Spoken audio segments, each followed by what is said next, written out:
सत्संगत जी, प्यार से कहना धाम निरंकार जी। तो बात वही कि भक्तों के संदेश में ये स्वयं को बदलने की जो बात होती है वो क्यों होती है, भक्तों का जीवन संसार के अन्य व्यक्तियों से अलग क्यों होता है, कैसे होता है। तो बात वही कि भक्तों के जीवन में भी वही है, दृष्टि के लिए आँख है, खाने के लिए हाथ हैं, एक सूंघने के लिए नाक है। एक दिन में उतार चढ़ाव उसी प्रकार आएंगे और उसी तरह जो भक्त श्रेणी के नहीं हैं उनके भी जीवन में ये सब ही है। तो भक्तों ने जो एक बदलाव अपने अंदर लाया वो यही कि इस दुनिया में तो रहते हैं पर दुनिया से अलग होके रहते हैं। तो ये अलग अब कैसे रहना हुआ, ये ब्रह्म ज्ञान द्वारा जब इस परमात्मा को पा लिया, देख लिया, इसके प्यार में एक पूर्णता से खचित हो गए, तो कैसे एक अपने आप को हर पल इस परमात्मा के एहसास में रहने वाला वो भाव भक्तों के जीवन में आ गया। और जैसे एक दुनिया के तो तरह तरह के रंग हैं, भक्तों के जीवन में सिर्फ वो प्यार का रंग चढ़ता है जो इस परमात्मा से हो जाता है इसको देखने के बाद। तो ऐसे भाव से युक्त भक्त अपने जीवन के जब हर पल को जीते हैं तो वो भाव ही बदल जाते हैं, एक नजरिया बदल जाता है। एक वो बात कि अगर हम कुछ भी उदाहरण लें कि कोई भी स्थिति में एक जो रुख करा जा सकता है वो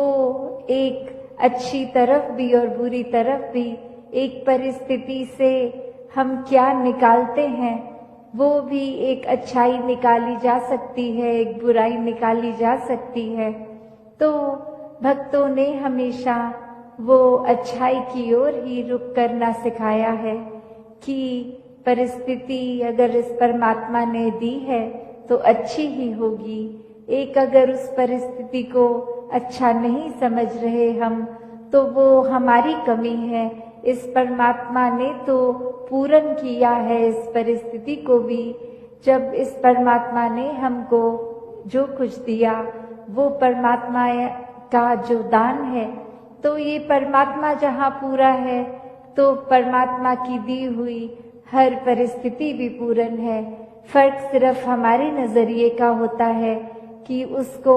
हम किस तरह देख रहे हैं, उस परिस्थिति में से हम निचोड़ क्या निकाल रहे हैं, उससे सिखलाई क्या निकाल रहे हैं। क्या हम सिर्फ हमारे अनुसार कुछ नहीं हुआ तो उसके वजह से इस परमात्मा को ही कोस रहे हैं, या ये भी मान रहे हैं कि ये ही हमारे लिए बेस्ट है और कैसे इसमें वरदान छुपा हुआ है। तो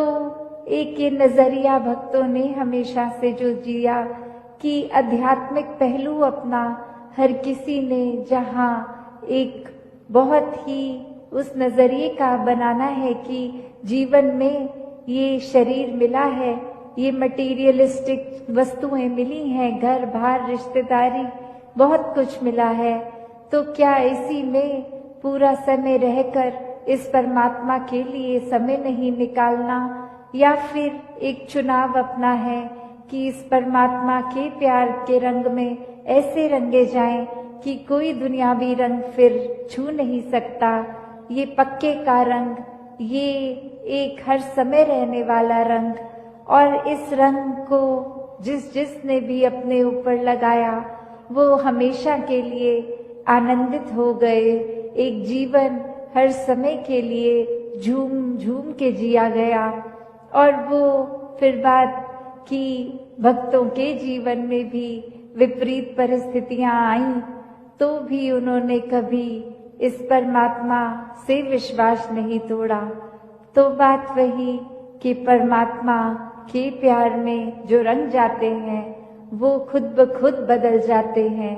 एक सामाजिक रूप से चाहे रहन सहन वैसा ही रहेगा जैसे ये परमात्मा के प्यार से पहले का था वो एक शक्ल आकार सब सेम रहेगा।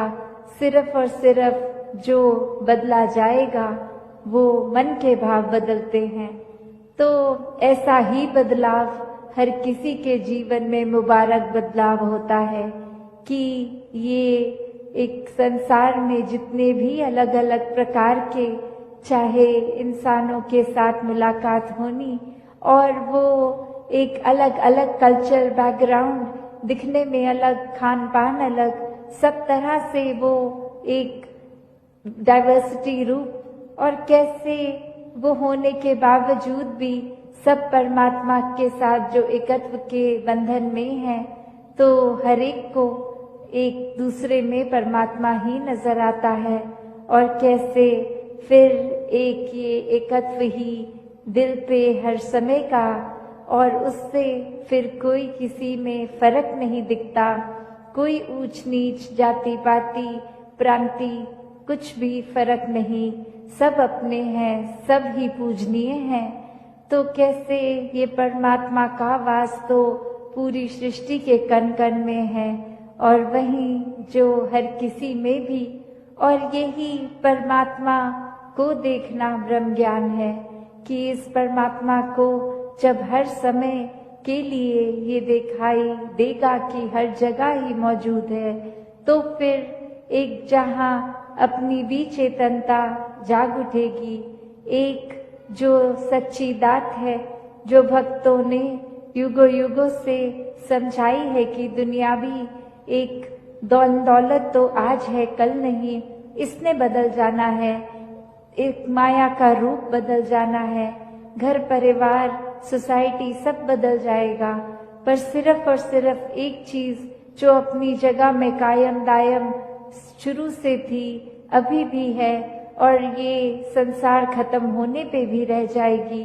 तो वो बस ये परमात्मा, ये निराकार है। तो इस निराकार को पहचान के जीवन में जहाँ फिर वो समझ भी आ जाती है कि जो कुछ इस निराकार ने दिया है उसका सदुपयोग ही करना है, किसी के नुकसान का कारण अपने आप को या किसी वस्तु को नहीं बनाना, मन में भाव हर किसी के लिए एक शुद्ध विचार रखते हुए हर किसी के लिए फिर वो मन से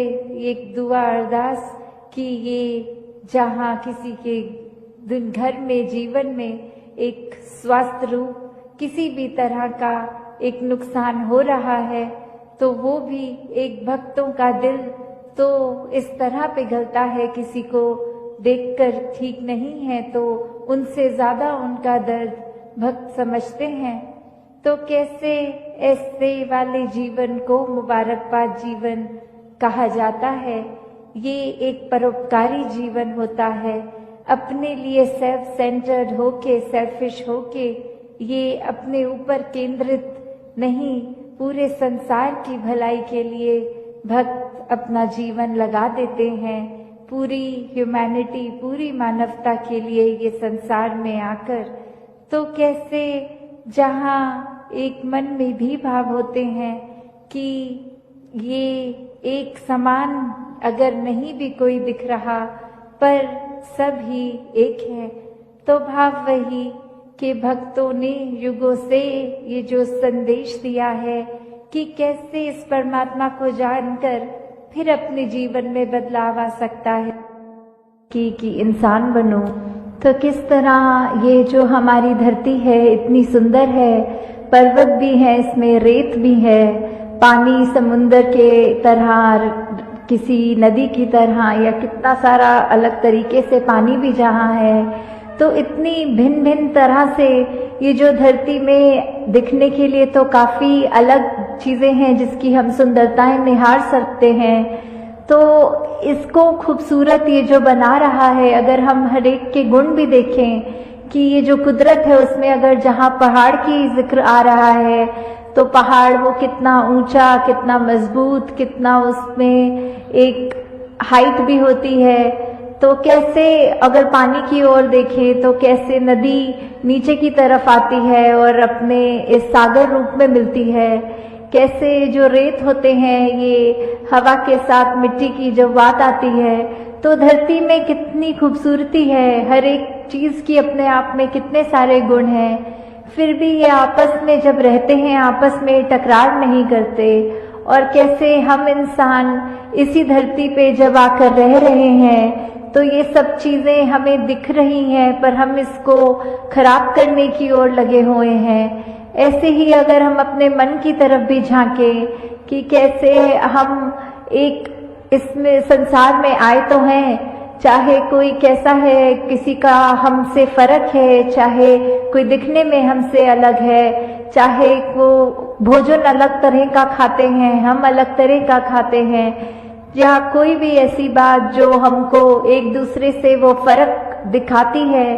तो हम अगर उस फर्क को फर्क की तरह ना देखें, हम उसको ये माने कि जैसे ये संसार में यूनिटी इन डाइवर्सिटी की बात है, ये जो भिन्न भिन्न प्रकार के जो फूल हैं उनकी अपनी अलग महक है, तो कैसे हर एक चीज जो दूसरे से चाहे कितनी भी अलग दिखती है उसकी रिस्पेक्ट इस तरह करनी, उसका सम्मान इस तरह करना कि ये बिल्कुल हम जैसा है, हमें तुच्छ भाव से नीचे दृष्टि से नहीं देखना, हमको उसकी जो भी खूबसूरती है, जो भी गुण है उस व्यक्ति में भी, वो गुण सिर्फ ग्रहण करने हैं। तो कैसे ये वही उदाहरण कि चाहे पहाड़ है, चाहे नदी है, चाहे रेत है, तो ये सब चीजें जब आपस में एक दूसरे से अपनी तुलना नहीं करती या दूसरे को ये नहीं दिखाती कि हमारा काम तुमसे ज्यादा इम्पोर्टेंट है या हमारे अंदर ज्यादा महत्वता है तुमसे, तो हम इंसान क्यों ये गलती कर जाते हैं जहाँ स्वयं को श्रेष्ठ मान लेते हैं। अगर उदाहरण के तौर पे हम अपने हाथ की ओर भी देखें तो हर उंगली दूसरी उंगली से अलग हाइट की है। अगर हम कोई कार्य कर रहे हैं तो जैसे अगर हमें कोई कुल्हाड़ी या कुछ पकड़ना है तो पूरी मुट्ठी का काम उससे आता है। अगर हमें भोजन करना है तो हमारी 3 उंगलियों का ही काम आता है। अगर हमें फोन पे टच स्क्रीन पे मैसेज करना है तो वो सिर्फ अंगूठे से ही काम हो जाता है। तो हर चीज, हर उंगली, हर कार्य एक अलग महत्वता है हर उंगली की। तो किसी ने अपने हाथ में ये हमें कहा नहीं कि देखो हमारा काम तुमसे ज्यादा इम्पोर्टेंट है। तो कैसे हम फिर भी एक कलाई से निकलते हुए ये जो भिन्न भिन्न दिखने वाली उंगलियां हैं हमारे हाथ में, ये जब एकत्व की तरह इकट्ठे एक हाथ में रह सकती हैं, दूसरे को कोई नीचा नहीं दिखाती, फिर भी जो अपना काम है वो पूरी ईमानदारी से करते हैं, तो ऐसे हम ये मनुष्य का शरीर जो हमारा है, तो फिर भी हमारे अंदर वो मनुष्य वाले, मानव वाले गुण क्यों नहीं बस पाते? क्यों हम फिर भी, क्योंकि दूसरा हमसे एक हमारे जैसा नहीं, उससे भेदभाव मन में नफरतें लाद डालते हैं? क्यों हम एक सामने वाले व्यक्ति को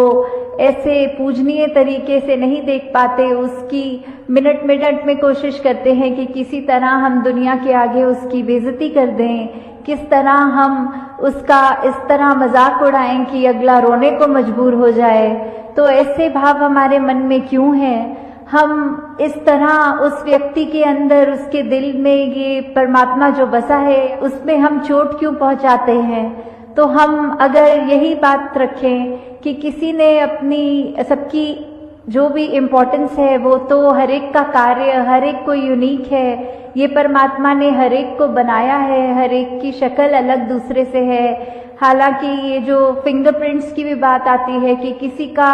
एक अंगूठे का निशान दूसरे से नहीं मिलता, परमात्मा ने तो हमें इतना खूबसूरत, इतना हमारे अंदर अलग अलग गुण बसाए हैं, तो फिर हम हर एक के उन गुणों को गुणों की तरह ही देखें, उससे नफरत करने के लिए, उससे कोई वैर विरोध की मन में भावना रखने के लिए उसको उस तरह देख के या नीचा नहीं देखें। सात संगत जी, प्यार से कहना